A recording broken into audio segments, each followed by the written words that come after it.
They finally did it. They made art unique chase cards for Magic the Gathering. What is up, everyone? Welcome back to Kitchen Table TCG. I hope everyone yourself a fantastic day. Today I want to talk about Bloomburrow, about collector booster boxes, about the raised gold foil chase cards in the boxes. Have an open discussion about it.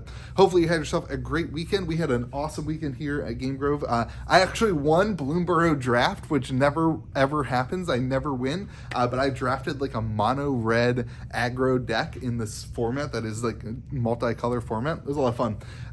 So Bloomburrow going crazy this past weekend. We had a huge number of sales, and then TCG Player has been kind of up and down and all over with Bloomburrow.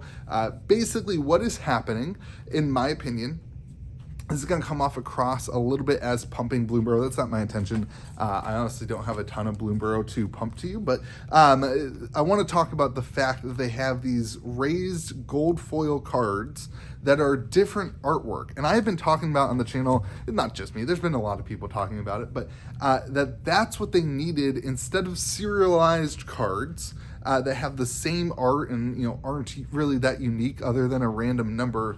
They needed to make something that was special and unique and chaseable and something that people actually wanted, rather than just putting a serialized number on a card and hoping that it goes well. And I personally think that these gold etched, or whatever they're called, borderless raised foil cards are the perfect chase for collector packs, collector boxes. The serialized cards I've been wrong about. Like I'll open up and I'll admit that they are working and that they do fetch the premium and that there are people who want them and who collect them. But this is what I envision will work better long term. Actually good looking cards that have unique artwork. You have the cheaper versions if you want to get the cheaper version, but if you want to chase that $300 to $400 really exclusive and good looking card, you can also do that. And that's what they've done here in Bloomburrow with the collector packs. And it's been interesting to see.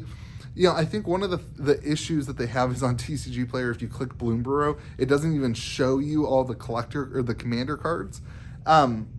But if you look at this set and if you actually do the research and click the right buttons and see the value of some of the cards, this set is on a tear and it looks like it's going to be a very interesting feature. Now, a couple of caveats to that. They can, because of the lack of serialized cards, right? They can reprint this.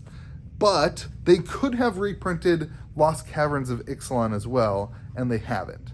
And so that kind of gives me some belief that we're not going to see a significant amount of Bloomburrow collectors enter the market, kind of post-release. In fact, today, distribution basically gave a call that was like, hey, you're not going to be able to order in quantity. It's going to be very numbered, and you're going to get 1 to 2 collector boxes per week. It's not going to be an opportunity where we can restock this in a major way. It's good. I actually kind of prefer that when distro does that, when you can get just a couple boxes to restock, and I know for the next couple of weeks, I'll at least be able to keep something on the shelf.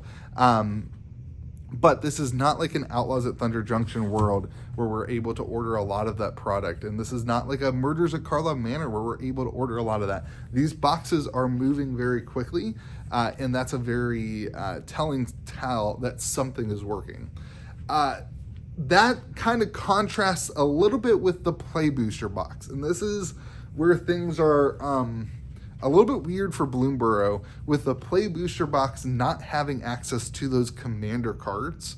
We're seeing a lack in value in the Play Booster box and an increase in value in the collector box, which is driving the sales of the collector box up. I see it locally on a smaller scale. People are vastly preferring buying the collector pack to buying the set pack, the play pack, because they want access to those commander cards. And this is different. We haven't really seen that. This is the first time. I guess we kind of saw it in a little bit with Outlaws. But this is the first time that we've really seen the effects of that disparity between the play packs and the collector packs. And I think that that's going to be a long-term issue for the price stabilization of the set. That being said, singles are still pretty wildly available. Even the gold foils, you're seeing like listings of like 10 to 15 of them, which I think is a pretty good number for that kind of gold etch. It kind of helps you see what is the actual market price rather than like speculation and just a supply issue. It doesn't seem like there's a supply question on those gold foils. It seems like the demand is just really high because, again, if you want the unique foil, if you love that, the unique kind of special thing, there is something for you that's driving that kind of value and demand. That being said, the play boosters, going back to that, sorry, play boosters are, I mean, the value isn't quite there, but the enjoyment of the set, in my opinion, is way higher than the average set has been. I think this is going to be a lot of people's most enjoyed set of the year. I'm not saying, like, listen, I put a lot of money on Duskmourn being the best set of the year overall. I kind of said that on the podcast on Friday mornings. I have said that a couple times in videos. I think Duskmourn is going to be the set of the year. I'm doubling down on that right now in this video, but from a playability standpoint and from an enjoyment of gameplay, everybody is loving Bloomburrow. Everybody loves the mechanics, loves the interactions, loves the back and forth, and that itself, for me anyway, has been selling the boxes and selling the packs, and people are just really, really excited about the set in that way. So all in all, the other side of this is commander decks. I can only get one this week. Like, they are still very, very limited supply from distro, and the demand for those is insane. Even online, I can't keep up with the amount of boxes that are being purchased. I'm almost out of stock of like commander 4-packs of decks.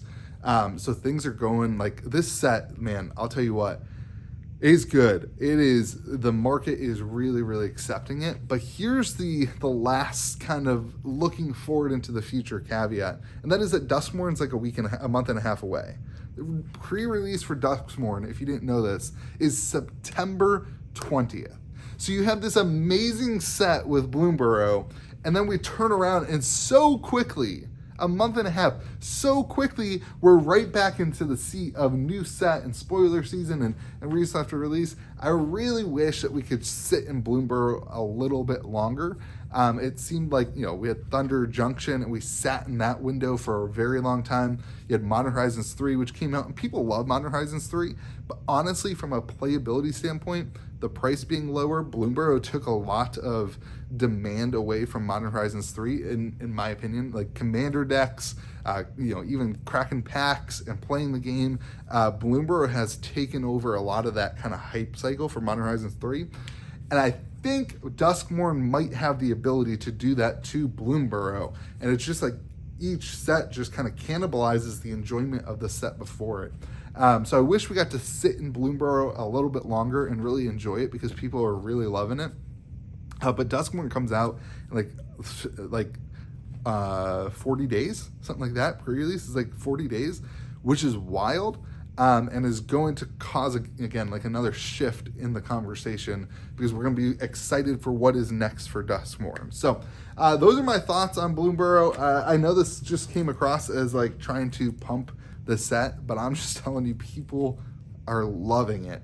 I see it on the market, I see it locally, and I see it reflected in the sales, both online and locally, that people are really, really liking this set. So my suggestion to you is just know that distribution is quote unquote running out of product. They are lowering the order limits. There is an order limit, just a couple boxes a week. I don't know if that means that in a month they're going to have a huge supply come in and they're going to have more of it. But from my perspective, things are starting to dry up on the supply side, and I'm seeing this demand increase with the gold foils and with the kind of the commander stuff. So hopefully that all makes sense to you. Let me know in the comment section what you agree with and what you disagree with. And if you want to hop into the Discord server, you can go to KitchenTableTCG.com and hop into the Discord server, where you can also support the channel if you wish. It's free to be in the Discord server, but there are two tiers, a $5 a month tier and a $20 a month tier. The Gold Wizard tier is the higher one, and it gets you access to regularly orderable things from distribution. So if Bloomburrow was in stock at distribution, like Outlaws at Thunder Junction, you could pick this stuff up at my cost plus credit card processing fees and shipping. It is currently not, so you can't get Bloomburrow. But anyway, have yourselves a great day. Be kind to the people around you. We'll see you again next video.